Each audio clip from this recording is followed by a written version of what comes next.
You have a plan. Not just for today, not just for the week. A life plan. You see the career path, you imagine the relationships, you envision the person you are going to become. It's a beautiful, intricate blueprint, drawn with the sharpest pencil of your ambition. You believe that if you just follow the steps, if you are precise, logical, and disciplined enough, you will arrive at that predicted destination. And then life happens. A tiny, random event you couldn't possibly have foreseen, a conversation, a crisis, a sudden opportunity, and your entire, carefully constructed blueprint is rendered obsolete. The path you were on vanishes. And you're left wondering, was it me? Did I make a mistake? Was my plan not good enough? What if I told you that this experience, this collision between our perfect plans and a messy reality, isn't a personal failure? What if it's the most fundamental interaction in the entire universe? The universe is not a puzzle waiting to be solved. It's a story that is still being written. And its grammar is governed by three of the most profound, most beautiful, and most terrifying laws imaginable. These aren't laws of physics in the traditional sense. They are the laws that govern the very possibility of knowledge itself. Tonight, we journey to the absolute edge of reason, to meet the three great horizons of knowing: incompleteness, uncertainty, and chaos. These are the unbreakable walls that stand between us and the dream of total certainty. Our story begins at the dawn of the 20th century, a time of unbridled optimism. Humanity had harnessed steam and electricity. We had mapped the globe. In science, Newton's laws seemed to explain the majestic clockwork of the cosmos. And in the purest realm of thought, mathematics, the greatest minds believed they were on the verge of finishing. At the 1900 International Congress of Mathematicians in Paris, a titan of the field, David Hilbert, strode to the stage. He laid out a vision that would define an era. He challenged his peers to build a complete and consistent foundation for all of mathematics. A formal system of axioms and rules so perfect, so airtight, that any conceivable mathematical statement could be mechanically proven either true or false. It was a quest for the holy grail of reason, absolute certainty. A theory of everything for logic itself. For 3 decades, the world's best logicians labored to build this grand edifice. And then, in 1931, a quiet, 25-year-old Austrian named Kurt Gödel published a paper that brought the entire project crashing down. With devastating elegance, he proved that Hilbert's dream was, and always would be, impossible. Gödel's weapon was a brilliantly weaponized paradox, an idea so simple it feels like a riddle. You've probably heard of the liar's paradox. The sentence, "This statement is false." If you assume it's true, its own words make it false. If you assume it's false, well, then it must be true. It's a logical short circuit. Gödel's genius was to construct a mathematical equivalent of this. His first challenge was to make mathematics talk about itself. He developed an ingenious system, now called Gödel numbering, where every mathematical symbol, every formula, and every proof could be translated into a unique, massive number. This was revolutionary. It meant that statements about mathematics could be encoded as statements within mathematics. A sentence like "the formula X is a proof of the formula Y" could itself become a giant number and a giant equation. With this machine in hand, he constructed his masterpiece. A mathematical formula that, when decoded back into English, essentially stated, "This statement is unprovable within the system." Let's call this statement G. Now, the trap was set. Hilbert's perfect system had to make a choice. Is G provable, or not? Case 1. Let's assume the system can prove G. Well, if it proves G, it's proving a statement that says it can't be proven. This is an immediate, catastrophic contradiction. It's like a computer program that prints "I cannot print anything." The moment it succeeds, it fails. A system that can prove a contradiction is fundamentally broken and worthless. You can use it to prove that 1 equals 0, and that black is white. So, for the system to be consistent, not broken, it cannot prove G. Okay. So the system can't prove G. But hang on, if it can't prove G, then statement G, "This statement is unprovable," is actually telling the truth. It is a true statement. And that is the earth-shattering conclusion. Gödel showed that in any logical system powerful enough to contain basic arithmetic, there must be statements that are true, but are impossible to prove using the system's own rules. Truth overflows the container of proof. No matter how big you build your logical fortress, no matter how many rules you add, there will always be true things lurking just outside the walls, truths your system can sense but can never capture. This isn't a failure to be fixed. It is a permanent feature of logic itself. And this ghost in the machine didn't just stay in mathematics. Years later, Alan Turing, the father of modern computing, discovered the very same limit. He asked a simple question: Could you write a universal program, let's call it the checker, that can look at any other program and any input, and tell you if that program will eventually stop, or if it will run forever in an infinite loop? This is the famous halting problem. Turing proved it's impossible. And his proof smells exactly like Gödel's. He imagined what would happen if you fed the checker program a twisted version of its own code. You'd create a paradox program that says, if the checker says I will halt, then I will loop forever. If the checker says I will loop forever, then I will halt. The checker breaks. Just like Gödel's paradox, it shows there are fundamental questions a computer system cannot answer about itself. Even a godlike AI could not solve the halting problem. There are logical horizons it could never see beyond. So if pure, abstract logic is haunted by these unprovable truths, what happens when we try to apply our logic to the messy, physical universe? What happens when we try to measure reality? That is where we hit the second, even stranger barrier, uncertainty. For centuries, the dream of classical physics was perfectly embodied by a thought experiment proposed by Pierre-Simon Laplace. Imagine, he said, a vast intellect, a demon, that could know the precise position and momentum of every single atom in the universe at one moment. Since this demon would also know all the laws of nature, it could calculate the entire past and future of the cosmos with perfect accuracy. For Laplace's demon, the universe was a deterministic, magnificent clockwork. There were no secrets, only insufficient data. The 20th century, however, discovered that the universe is not a clock. It is a cloud. And the demon's dream died at the quantum scale, killed by Werner Heisenberg. His uncertainty principle is one of the most misunderstood ideas in all of science. It does not mean our instruments are clumsy or imperfect. It states that there is a fundamental, built-in fuzziness to reality itself. A cosmic trade-off that no amount of technological progress can ever overcome. The simplest way to understand this is to remember a basic truth: you can't see something without illuminating it. Imagine you're in a completely dark room, and somewhere in that room is a single, impossibly fragile glass vase. You need to find its exact location. You have two tools. You can gently toss a handful of lightweight ping-pong balls into the room. When you hear a soft tink, you'll know the vase is somewhere in that general direction. You haven't disturbed it much, but your knowledge of its precise location is fuzzy. Or you could fire a bowling ball into the room. When you hear a loud crash, you will know the exact location where the vase was a moment ago. But by finding it with such precision, you have completely obliterated any information about what it was doing, or where it's going. You've shattered it and sent its pieces flying. This is precisely the dilemma at the quantum scale. Particles like electrons are not just little balls. They are wave-particle dualities, ghostly smears of probability. To pinpoint the position of an electron, you must hit it with a high-energy particle of light, a photon, with a short wavelength. That's the bowling ball. It gives you a sharp, clear picture of where the electron is, but the sheer force of the impact sends the electron careening off, making its momentum, its speed and direction, almost completely unknown. If you want to know the electron's momentum, you must tap it gently with a low-energy, long-wavelength photon, the ping-pong ball. This barely affects its path, giving you a very precise measure of its momentum. But the long, blurry wavelength gives you only a vague, smeared-out idea of its position. This is Heisenberg's uncertainty principle. It is a fundamental seesaw built into the fabric of reality. The more you know about a particle's position, the less you can possibly know about its momentum. And vice versa. The product of their uncertainties can never be smaller than a specific tiny number, Planck's constant. This shatters the dream of Laplace's demon. The demon can never know the perfect initial conditions, because perfection is forbidden. The very act of measuring position with perfect accuracy destroys the information about momentum. Observation isn't a passive act of seeing, it's an active process of participation. The observer effect isn't a mistake, it's a conversation.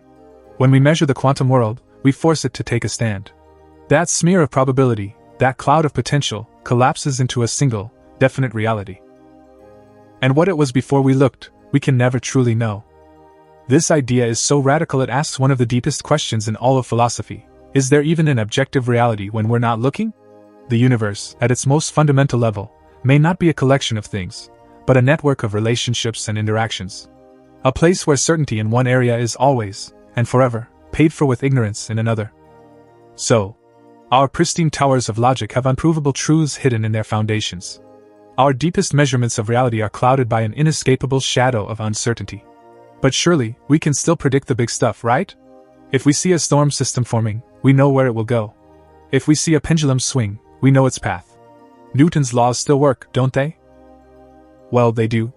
But as one scientist discovered, sometimes the most perfect laws can produce the most perfect unpredictability. Welcome to the third and final barrier, chaos. In the winter of 1961, at MIT, a meteorologist named Edward Lorenz was not trying to start a revolution. He was trying to understand the weather. He was using a room-sized computer called the Royal McBee, a clunky, slow machine that filled a room and sounded like a washing machine full of rocks. He had programmed it with a simplified set of 12 equations that modeled the convection of the atmosphere. One day, he wanted to re-examine a particular sequence from a previous simulation. To save time, instead of starting the whole long run from the beginning, he took a shortcut. He found the numbers from the middle of the run on his paper printout, typed them back into the machine, and set it running. Then he went down the hall for a cup of coffee. When he returned an hour later, he stared at the printout in utter disbelief. The two simulations, which should have been identical, were diverging wildly. After a simulated month, the weather patterns they produced looked nothing alike. He was certain the computer had malfunctioned. But the vacuum tubes were all glowing correctly. The machine was fine. Lorenz hunted for the bug. And he found it. The computer's memory stored the numbers to 6 decimal places, for example, 0.506127. But to save paper, his printout had rounded them to just 3 decimal places, 0.506. He had restarted the simulation with a value that was off by less than 1 part in 1,000. An invisibly tiny error. An amount of atmospheric energy so small it was literally less than the flap of a seagull's wing. And yet, this infinitesimal difference had been picked up by his equations, amplified, and reamplified, doubling in effect every few simulated days, until the entire global weather system had been sent down a completely different path. This was the birth of chaos theory, and the discovery of its most famous icon, the butterfly effect. Its official name is sensitive dependence on initial conditions.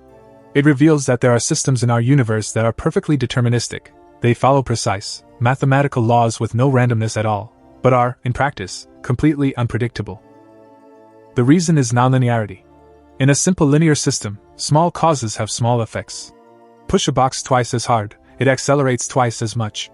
But in nonlinear systems, like the atmosphere, or a turbulent river, or the stock market, feedback loops can cause tiny causes to have astronomically large effects. It's like microphone feedback. A tiny sound enters the microphone, gets amplified by the speaker, then re-enters the microphone to be amplified again, and again, until it's an ear-splitting scream. Chaos is the feedback loop of reality. There is no more visceral demonstration of this than the double pendulum. A single pendulum is the very symbol of regularity, the heart of a grandfather clock. Its motion is simple, periodic, and perfectly predictable. But if you hang a second pendulum from the bottom of the first, the system explodes into beautiful, terrifying chaos. It swings, it flips, it tumbles in a dance that never exactly repeats. If you set up 2 double pendulums, releasing them from what appears to be the exact same starting position, within seconds their paths will have diverged so much they look like they belong to different universes. This sets a hard, final limit on prediction. It means that to predict the long-term future of a chaotic system, you would need to know its starting conditions with infinite precision. Which, as Heisenberg has already shown us, is physically impossible.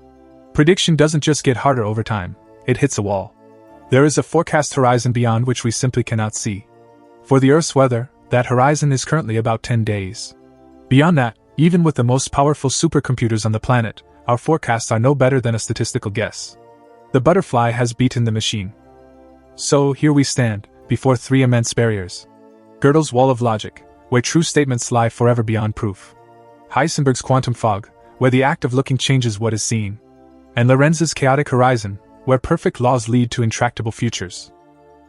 They seem like separate ideas, but they are deeply connected. They all point to a profound truth about information and reality, a concept Stephen Wolfram has called computational irreducibility. Look at this pattern. It's generated by what's called a cellular automaton. The rule is incredibly simple. The color of each new cell is determined by the color of the 3 cells directly above it in the previous step. From this trivial rule, immense complexity emerges. Now, here is the critical question. If you want to know what the millionth row of this pattern looks like, can you find a clever mathematical shortcut? A formula to just calculate the answer? Wolfram has shown that for many such systems, the answer is no. There is no shortcut. The only way to know the state of the system at step 1 million is to run the system for 1 million steps. The computation itself is the only path to the answer. The system is irreducible. This is a universe-shattering idea.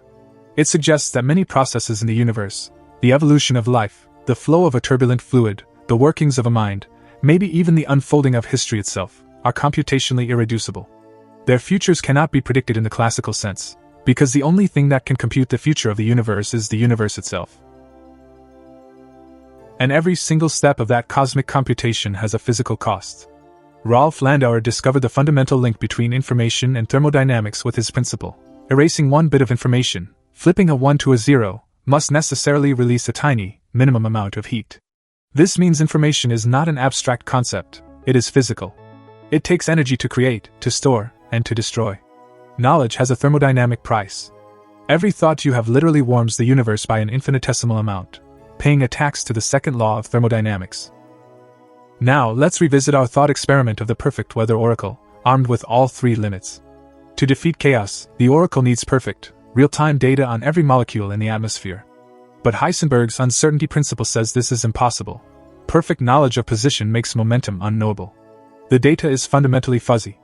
Second, even with the best data possible, to compute the future faster than it happens, the oracle needs to run on an impossibly powerful computer. But Landauer's principle tells us that every calculation, every erasure of old data to make room for new, will generate heat. A machine powerful enough to simulate the Earth would produce so much waste heat it would literally boil the atmosphere it was trying to predict. And finally, Gödel and Turing whisper from the background, can this machine ever be certain its own code is free of bugs? Can it prove it won't crash? No. The oracle is impossible. It is defeated by logic, by physics, and by its own complexity. So what is the lesson here? Is the universe a cruel joke, dangling the promise of knowledge before us only to snatch it away? Is this a reason for despair? No. It is the opposite. It is the very source of our freedom and our meaning. These limits don't imprison us. They teach us a new kind of wisdom. The wisdom to stop chasing the mirage of absolute certainty, and instead to embrace the art of skillful navigation in an uncertain world. Gödel teaches us that no single system of belief, no single ideology or sacred text, can ever contain all truth.